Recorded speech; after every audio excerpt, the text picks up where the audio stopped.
ما بيسمعوش الا بعض.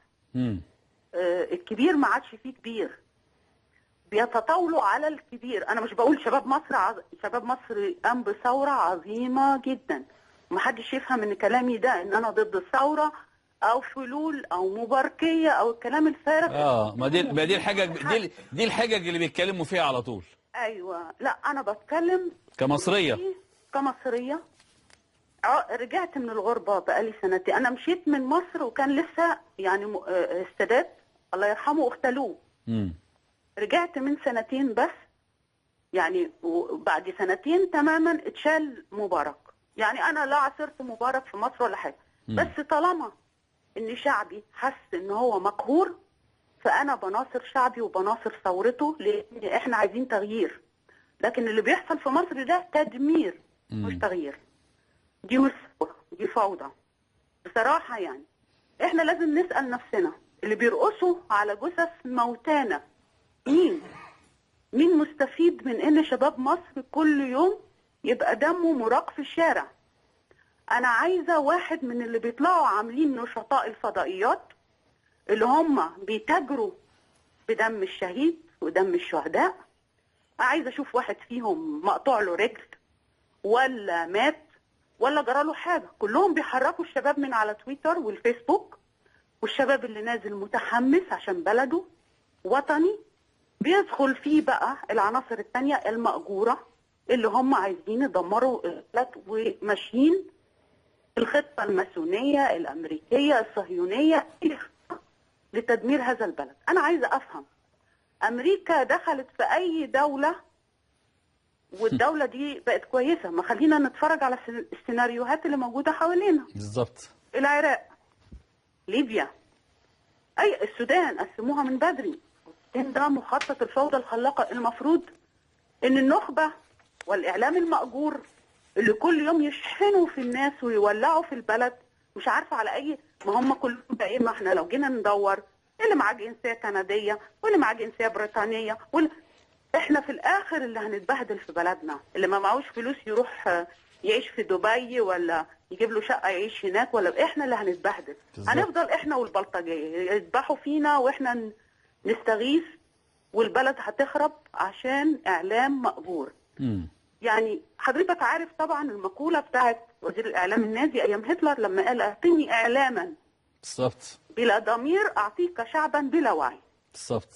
احنا يا كابتن مصطفى شعب 50% منه امي، وبنعاني من الاميه الثقافيه عند المتعلمين. يعني كمان حتى المتعلمين عندهم اميه. انت حاول، انا مثلا من خلال صفحتي على الفيسبوك اشير فيديوهات بروتوكولات حكماء صهيون، مخطط برنارد لويس على ما فيش فايده. الناس مش عايزه تصدق ان في مؤامره، ان احنا عايشين مش عايزه تسمع ومش عايزه تشوف يا استاذه.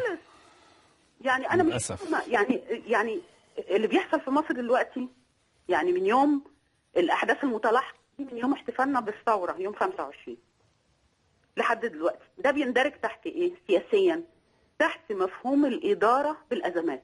ايه هي الاداره بالازمات؟ هو علم وفن يصنع الازمه ويفتعلها ويديرها يعني بنجاح، وتتحكم فيه بقى ايه؟ يعني اللي شغال بقى وشغالوا فيه المصالح الرخيصه. للاسف المصالح الرخيصه دي اللي هي بقى احنا مالناش دعوه، الناس اللي بتقبض بالملايين والدولارات واللي عاملين نشطاء والكلام ده كله، ده النوع ده من الازمات الى تفكيك النسيج الداخلي للدوله.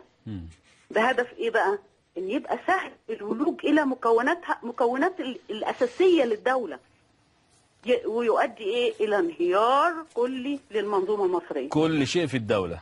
وتتحقق بقى ايه بقى؟ الفوضى الخلاقه اللي امريكا بقى ايه عايزاها، مؤسسه الاداره، اداره الازمات والفوضى الخلاقه وطبعا الاستاذ حامد قال، وانا طبعا يعني هو استاذ كبير ومحلل سياسي، انا يعني بقول رايي كمواطنه مصريه.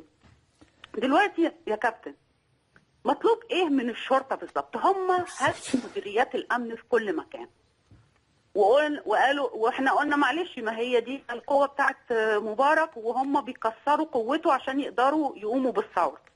خلص. لا احنا وقلنا ما معلش، خلصناش. وجهاز الشرطه فيه يعني حاجات عايزه تتصلح وتتعدل يا استاذه ايمان، زي ما قال الاستاذ حامد واحنا بنقول دايما هم بيكسروا في المؤسسات، وزي ما سمعنا في الفيديوهات لازم نكسر المؤسسات، لكن الجيش مشكله. الاستاذ وائل غنيم بيقول الجيش مشكله بالنسبه لنا. بالنسبه لك انت مين؟ وائل غنيم جه مصر خبوه في مكان ما عشان مصروف عليه بالملايين لحد ما اولادنا يموتوا في التحرير المتحمسين، وبعدين هو يطلع. فريد شوقي وغيره فريد شوقي واخد بالك. دلوقتي مطلوب ايه من الشرطه؟ ناس رايحه تهاجم عسكري الشرطه المسكين، مش ده مصري؟